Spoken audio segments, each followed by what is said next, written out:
Hey, it's Joshua Vergara. What's going on, everybody? As you can see, still here at my set here in the office, and I do want to remind all of you that I am using this set for my podcast and also live stream over on Amazon Live. So you'll be able to see this whole setup, including my overhead rig and all of the products that I want to share with you on Amazon Live in the link that is in the description below. Make sure you follow my page over on Amazon so you know when my live stream happens, and then the audio will be available as podcast episodes for my podcast feed. So make sure you follow both of them, and I will see you in future episodes of Tech and Tea over on Amazon Live. Hope to see you there. Okay, so we have the brand new Ticwatch E3. Now, if you are familiar at all with the E line or the S line from before, what you're looking at here is a more budget-friendly smartwatch, but what Ticwatch has done here is kind of compelling because they have taken the specifications which made their Ticwatch Pro 3, of which I do have a review on here on my channel, and they have put it into a more affordable and, in a lot of ways, more simplistic body style. Now, normally when it comes to products like this, and actually more and more products I've been reviewing recently have been under the format of what worked and what didn't. I decided to go kind of against the grain this time on the Ticwatch E3 because a lot of what you might expect from a WearOS smartwatch does come here. There are really no big surprises on this, aside from a couple that we'll get into in this vlog that I filmed of me using this over this past weekend to blend into my formal wear at a wedding. But before we get into those vlog portions, let's actually talk about the design of the watch before we put it on. What we have here is a really light smartwatch, and it's reminiscent of the E2 and the E that came before it. This is definitely a simplistic body style, one that is only 32 grams in weight. There are a couple of buttons, and the top one will get you into the app drawer, which is in the Ticwatch style rather than the original WearOS edition. And the bottom button gets you to the various types of workouts that you might be tracking with this watch on. Another thing to note is that this is not a metal body. Now, if that does deter you from having a watch like this that is a bit more like a timepiece, well, that's something that you might want to consider. If you are familiar with any other WearOS smartwatches, you know exactly what to expect with the Ticwatch E3. It connects to your smartphone, gets all of the same types of applications if they are available in the WearOS Play Store, and then you just download them down so you have the companion app connected to whatever phone you have. But the main thing that the watch does so well is it brings the Snapdragon Wear 4100 to a more affordable price point, and also to a more simplistic body style. It means that all of the elements of WearOS are going to glide perfectly along with your touches and your presses and your slides on this 360 by 360 1.3-inch display. While the display may not be AMOLED, you still have always on display capabilities, but we're going to get more into those particular features later during the vlog portion. But with all of that said, let's go ahead and get into this vlog style video. I'm doing something quite different here just to see how it works out here on the channel for this particular watch, which is now out today. So let me know what you think of what you're about to watch and what you have watched so far in the comment sections down below, and I will be back to chime in on a couple of final details regarding the Ticwatch E3 after the vlog is finished. Enjoy.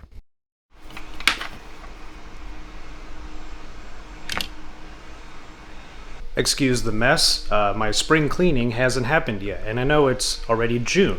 Also, here's my hair, not done up at all, so you're seeing the before image, because today I'm actually heading out to yet another wedding. So when it comes to dressing a little bit formal, having something that looks quite fancy, well, I'm actually going to be using the Ticwatch E3 as my accessory for the suit that I got for tonight. Yep, that means that we are going to be using this for this upcoming weekend-ish. I'm going to be staying in the area around the wedding tonight, and then tomorrow, coming back, seeing how far the battery life actually goes on this.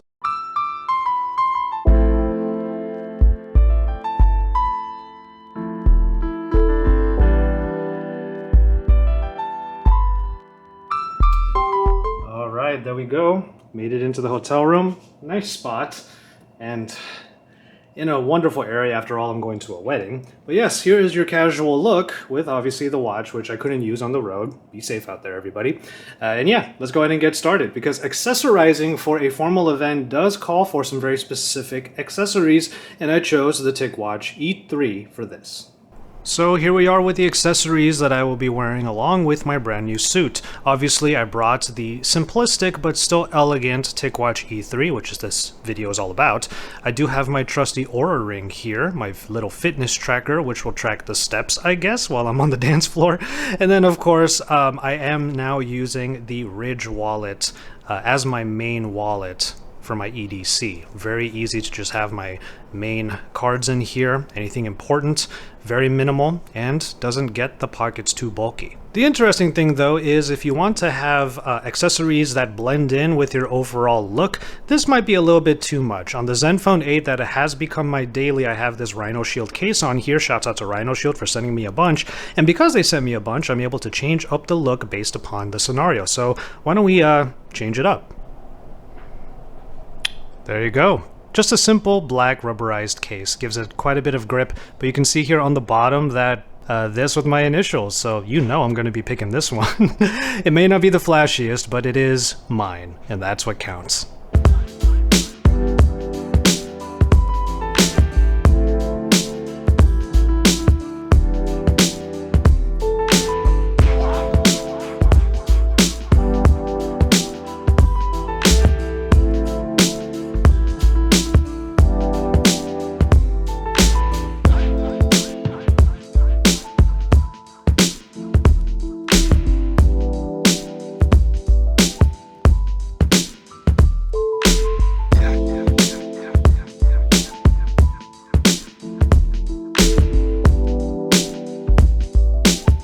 And there you go, wedding ready, this new gray suit that I have. This is my first time having a gray suit. But even if I had other colors, the black colorway on the Ticwatch E3 is going to work just fine. It'll be able to blend in with pretty much any style, and that's the reason why I knew it was going to work well with this suit.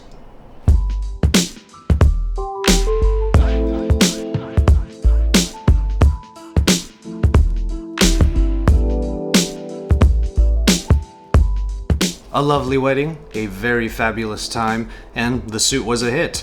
The Ticwatch went mostly unnoticed, but that's quite normal unless you're wearing some sort of like crazy timepiece. No one really notices what's on your wrist, but that's fine because it's not like it was glaring. It was definitely blending in with everything that I had. The morning after is always a bit of a blur after days and parties like that.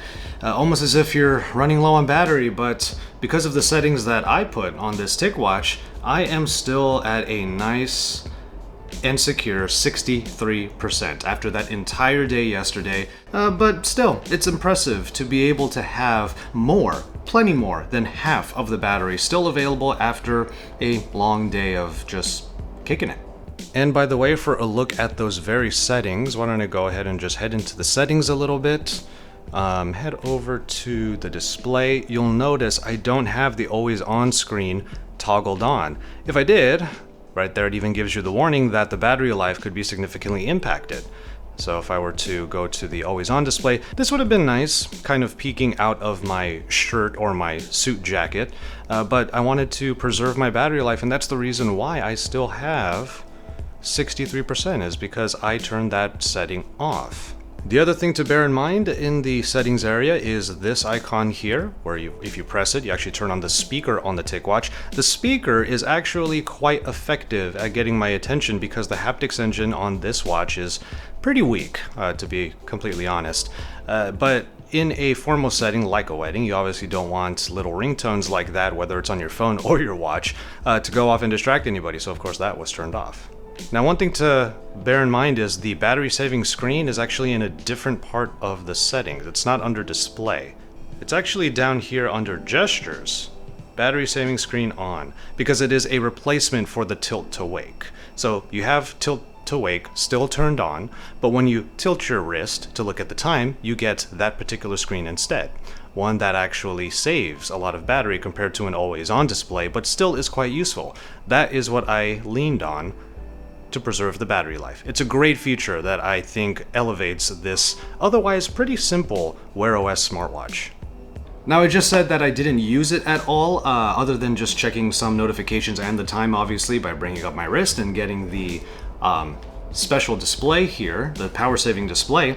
But what was funny was during the Cupid Shuffle, and yes, I hate that song too, I was dancing the Cupid Shuffle and the heart rate monitor thought that I was doing a workout. At one point in the middle of the long song that is the Cupid Shuffle, I looked at my watch because it vibrated and it alerted me that, or rather it wanted to tell me that I was doing a great job and to keep up my running.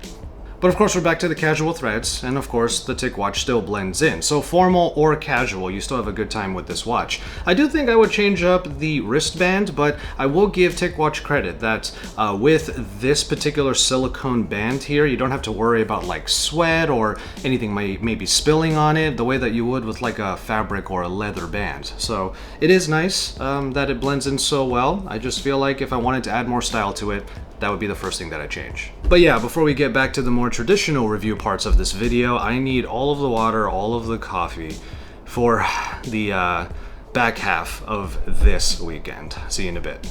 Honestly, I really enjoy the Ticwatch E3. Even though the haptics engine is literally the weakest part of the watch, it's not enough to really get my attention, especially as a silent alarm in the mornings. Despite the haptics engine, I do think that there's a lot in this watch in a simplistic body that, like you saw, blended in with both my formal wear and my casual wear, like right now. What I really like is Mobvoi's commitment to providing similar functionality to the Ticwatch Pro 3 even without some of its extra bits and pieces. Again, the screen is not AMOLED, this is not a metal body, and you lose that dual display. But now there's a mode inside of the software that I showed you a second ago where you have the power saving screen. No, you don't get the always on display, but when you tilt to wake your watch, you get instead a very minimal screen that doesn't take up much battery life at all. This all resulted in me getting a solid 2 days worth of battery life even when I was getting all of my notifications with or without the chimes, and when I was using Sleep as Android as my favorite sleep tracker during those 2 particular nights. I was still able to get home after the wedding weekend with some battery life to spare. And that power saving screen is great because normally I turn off the tilt to wake altogether because I don't want the screen to be turning on when I don't want it to. Normally I have it brought up and then I have to press the button to check the time. That way the screen stays off, I maximize my battery life, and I'm able to get more than 1 day's worth of battery life. But here on the Ticwatch E3, they put a little bit of that extra thought in to make a minimal version of the tilt to wake. I really adore that feature. And of course, everything you might get up to with the watch, whether it's step tracking, heart rate monitoring, even stress management, and of course, the workouts that you can track are all routed through the Mobvoi app, where you can take a look at all of those metrics, get some advice on what to do better for better sleep or for your workouts and whatnot, and it's all available in the application on the phone that is connected to the watch. Oh, and I did not vlog the beach day that happened after the actual wedding, but that's the reason why I actually have this watch tan here. Yeah, I got a little bit sunburnt and the watch covered up just this one portion of my arm.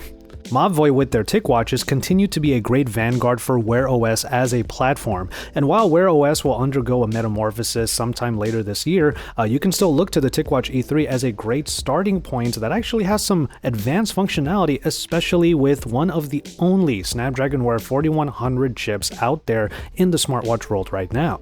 If you're looking to step up your smartwatch game but you don't want to go too far either in design or even in price, the Ticwatch E3 is worth your attention. For more on smart wearables like the Ticwatch E3 and beyond, make sure you subscribe to my channel. Don't forget that I am doing live streams over on Amazon Live as well, and that will be available as a link in the description down below. With all of that said, I'm going to go ahead and call it on this one. Thank you so much for watching. Please take care of yourselves and each other, and enjoy your tea, everybody.